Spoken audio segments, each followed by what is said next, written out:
It's February. Guess who's my favorite actor this month? In this house, we recognize Adam Sandler was robbed of a Best Actor nomination.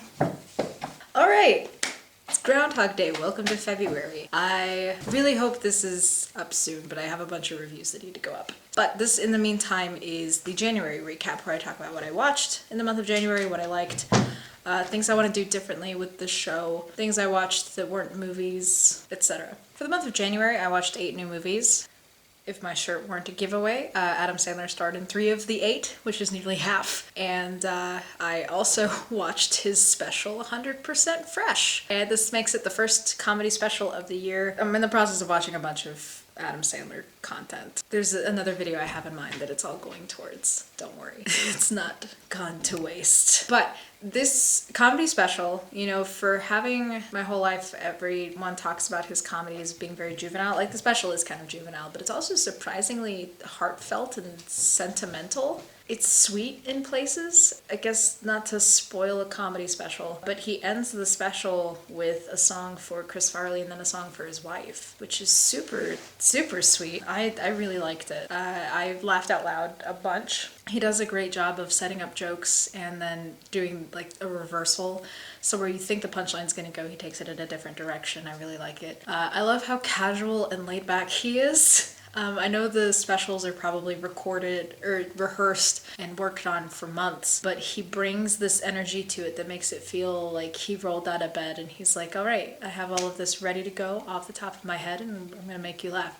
And I really respect that. I also really respect the fact that he makes no pretense about himself, and I wish for the confidence to roll up to things dressed like I rolled out of bed. That's the dream. I also really liked the way the special was structured. They filmed it at a bunch of different locations. It wasn't just all like filmed in one location. They filmed it, you know, when he was still working out the material, I think. They were able to like build both the arc of the special and the venues. So as the material continued from one joke to the next, from one kind of section to the next, they were able to build out the audience too. And that was a nice touch. I liked it a lot. Paul Thomas Anderson filmed portions of it, which is really cool.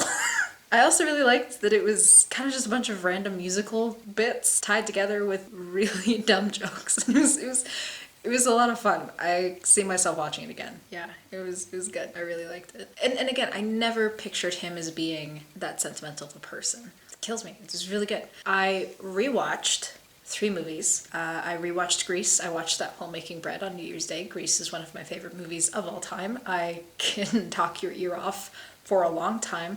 In fact, I should have known that before we started dating, I should have known that my boyfriend liked me when he put up with me talking about Grease for like 4 months and then sat down to watch it with me and let me talk the entire runtime. I love it. I love it so much. I am such a Grease apologist. I have several videos I could do about Grease because I have the hottest of takes. I also have a copy of the script, like the final shooting script, and it's fascinating to see what changed between the final script and what is actually on film. It's super neat, and it's one of my favorites. I can point out all of the editing mistakes, all of the times you can see the film crew, all the times they splice together the wrong takes. I know way too much about that movie. Have I seen the sequels? No. Have I seen the live version? Yes. I still prefer the 1978 movie. I also rewatched Little Miss Sunshine. This is one of my newer favorite movies. I think I only watched it for the first time last year. I mean, technically last year, because the first time I watched it, it was after I had moved away from home for the first time, and I was feeling inadequate about everything, and it hit me hard. And rewatching it, it still has that kind of effect. Paul Dano is probably my favorite part of that whole movie, but it's such a strong ensemble film overall. Everyone's bringing something different to the table that really works. Toni Collette's fantastic, of course, but Paul Dano's is the part that makes me cry. He's tremendous in the movie, and I'm very excited. I don't care that we're getting another Batman. I stopped caring that we were getting another Batman when I found out Paul Dano was going to be playing the Riddler. But that's neither here nor there. I was rewatching it primarily to make sure it was cool to send to my brother, and it is. To me, Little Miss Sunshine is the perfect film to watch when you do feel inadequate, when you do feel like a loser, when you're like, my dreams are crushed, now what? It's a feel-good film without being schmaltzy and fake. There's some really raw things in there, and it's It's a good film to watch when you're not sure what moving forward looks like, what it means to find a different dream, and what it means to pick yourself back up. It's just such a good movie for that. I also rewatched The Cheetah Girls too, because I wanted to use my parents' Disney Plus subscription, and I wanted to see if the songs still slap. And spoiler alert, they do. The songs still slap really hard. I don't know. I also, for the first time, listened to Pink Floyd's The Wall. I've had that CD in my apartment for a long time because I bought it after the Nostalgia Critic review for the movie came out and everyone collectively dunked on it. And I was like, this review of a thing I have never seen is apparently so bad that it makes me want to believe in Pink Floyd. So I bought the CD from my local used bookstore, and I was driving to my alma mater for the weekend, and so I listened to it for the first time, and I really liked it. I didn't think I would like it because I've never had any attachment to Pink Floyd. There's like a subsection of classic rock that I just never got into, and that's like the Pink Floyd, the Led Zeppelin. They were just never my thing. And in listening to The Wall, I'm like, I may never listen to another Pink Floyd album after this, but The Wall is super cool, and I think I may end up watching the movie version sometime during the month of February because it was really good. Goodbye Blue Sky was one of my favorites. Another Brick in the Wall Part 2, obviously. Comfortably Numb is good. I liked that a lot. But there's just so much going on in it that is there's a lot to unpack, and it's one of those works where I have real animosity for things that are very clearly trying to say something, as we see in some of my other reviews. But what The Wall did that I really liked is, maybe it's because I knew what it was about from the beginning, but it feels like an introspective dissection of where Roger Waters is in his life. And I totally got the concept of The Wall. It's looking at what made him the way he is today and how he's trying to break down that wall and reconnect with people finally. And I think that's a huge thing. And it was good. I liked it a lot. Again, I think I'll watch the movie sometime this month, and I'll probably rewatch people dunking on the Nostalgia Critic, because that's a lot of fun too. Now to talk about my favorites this month. And I realized as I was thinking about it that my rewatchability score should probably be what indicates my favorite, and that my rewatchability score for The Wedding Singer is probably wrong, as it probably should have been a 10 because I see myself rewatching it immediately. But then I was also thinking about what my favorite might be, and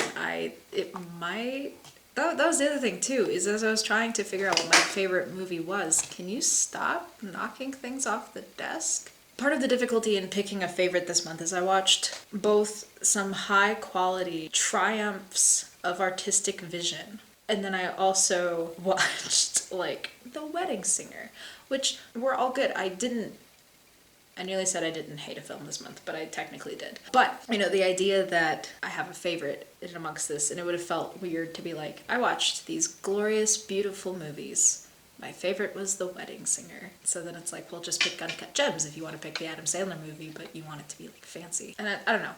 Picking favorites is weird because I think a lot of my favorites, it depends on where in my life I am, because sometimes films speak to you differently depending on what you're going through. Ultimately, though, it might be The Lighthouse, actually. Currently. Sitting here February 2nd, my favorite for January might have been The Lighthouse. We'll go with that for now. I think because it was just so different and it stuck with me so strongly.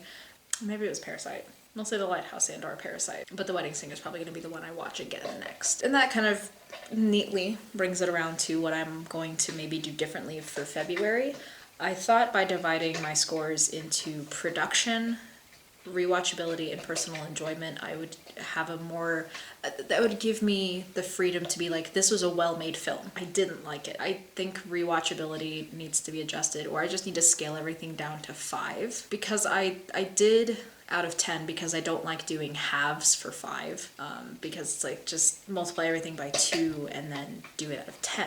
But at the same time, 5 sometimes doesn't capture nuance super well, and I don't want everything to end up being scored 5 or 3, because I feel like that would be my tendency. I wrote for my school paper, I would have to score things out of 5. And that's the other thing too, is I like things too much to score things with nuance. Like, it is rare that I meet a movie that I don't like, So I don't know, play around with it some. I also want to play around with some of the technical stuff. Editing, I love doing. I also want to figure out a way to do like sound better because I know the ambient sound is here. So I want to figure out a way to like isolate the sound a little bit better. I have a microphone that I can use, I just haven't yet. But we're gonna play around with that some and we'll figure it out. Thank you so much for joining me on the January part of this. I'm looking forward to February. I'll put my to watch in the description. So if you see something there that you're like, yes, watch this next for sure, I may or may not take that suggestion. I'm really excited. It was nice seeing folks and hearing that they watch the stuff. It's been really cool. And I'm looking forward to February and the rest of the year and what this show can be. And I'm looking forward to doing some other things. I have a couple other longer term video ideas that I want to do that are going to require a little more research, a little more planning, a little more writing, and a lot more editing. But that's what this is for. This series is practice and it's fun. And we'll see where it goes from here. I'm really excited. This has been my year in movies. Thank you for watching the recap. Oh, did I do that at the beginning? No, I don't have to say that at the beginning of the recaps. Executive decision. This has been my year in movies. Thank you for watching.